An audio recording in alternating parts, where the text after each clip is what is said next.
कक्षा 10वीं के सभी विद्यार्थियों, लो जी आपका जो सुबह 26 फरवरी का प्रश्न पत्र है उसके सारे क्वेश्चन, जितने भी क्वेश्चन है मैंने यहाँ इसी वीडियो में ऐड कर दिए। चलिए शुरू करते हैं। भारत ने कब लोकतंत्र की राह पर अपनी जीवन यात्रा शुरू की? 1947। भारत में वन्य जीव सुरक्षा अधिनियम कब पारित हुआ? 1972 में। प्राथमिक क्षेत्र की गतिविधि मछली पकड़ना। भारत की प्रमुखतम आयात वस्तु खनिज तेल। भारत में सर्वाधिक साक्षरता वाला राज्य केरल। और किस स्थान पर महात्मा गांधी ने नमक मार्च समाप्त किया था? इसके बाद में यहाँ से देख सकते हैं, ये इतना हो गया है। इसके बाद में यहाँ पर आपको देखना पड़ेगा, एक महत्वपूर्ण सूचना आपको देनी थी।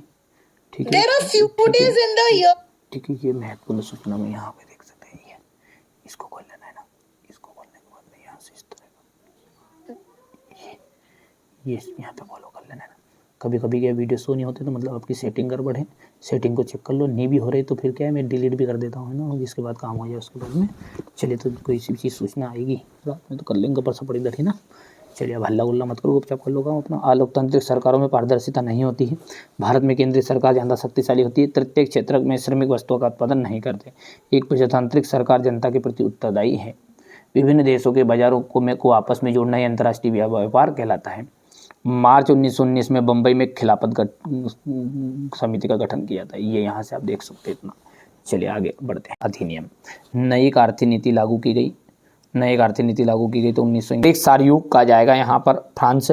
वंदे मातरम, वंदे मातरम कहा जाएगा आपका यहाँ पर बंकिम चंद्र चट्टोपाध्याय। कपास, कपास का जाएगा महाराष्ट्र। आधी से ज़्यादा आबादी गरीब जो है वो बांग्लादेश की है ना, सबसे गरीब राज्य है बांग्लादेश। ये यहाँ से इसको देख सकते हैं आप। पार्टियां सत्ता में के लिए आपस में क्या करती, कंपटीशन करती है। श्रीलंका किस वर्ष स्वतंत्र राष्ट्र बना? 1948 में। सूचना एवं संचार प्रौद्योगिकी को संक्षेप में क्या कहा जाता है? आईटी। 1860 के दशक में कानपुर में कौन सी मिल खोली गई थी? ठीक है, तो एलगिल मिल खोली गई थी। मानव विकास सूचकांक में कौन सा स्थान पर था? 31वां। आनंद मठ के उपन्यास बंकिम चंद्र चट्टोपाध्याय। ठीक है भैया, यहाँ से अपन बात करेंगे ये क्वेश्चन नंबर 4 की, तो ये आपको करना है कंप्लीट। हो गया। अब है सत्य असत्य। यहाँ से देखो सत्य सत्य को।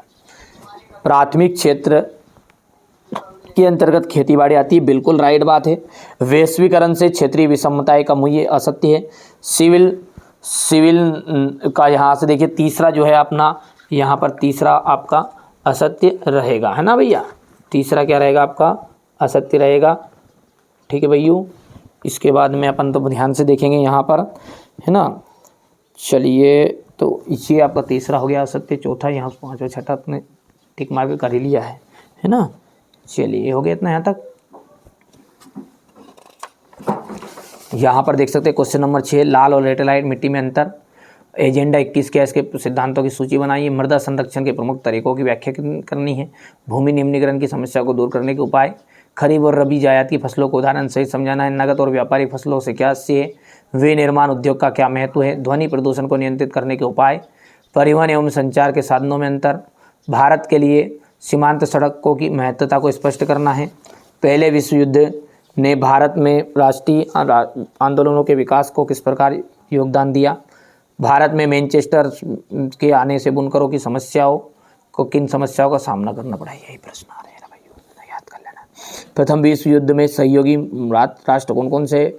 निषेधाधिकार का क्या अर्थ है? स्टेपल फुलर कोडिंग से क्या से है?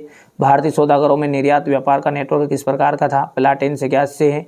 बेल्जियम में जाति संरचना जटिल कैसे होती है? व्याख्या कीजिए। ये क्वेश्चन नंबर 15 हो गया। मुद्रण क्रांति और उसके प्रभाव आपको बताने हैं। खुली बेरोजगारी और प्रचलन बेरोजगारी के अंतर। द्वितीय क्षेत्र की 2 विशेषताएं। विदेशी निवेश आकर्षित करने के लिए उठाए गए कदम। वैश्वीकरण से आपका समझते भारत में पाई जाने वाली लोहा या इसकी 4 पेटियां लिखिए। लोहा और इस्पात को उद्योग को आधारभूत उद्योग को कहा जाता है। भारत के केंद्र राज्यों के संबंध पर टिप्पणी लिखिएगा। ठीक है, ये आपका क्वेश्चन नंबर 20 आपका ध्यान से देख सकते हैं।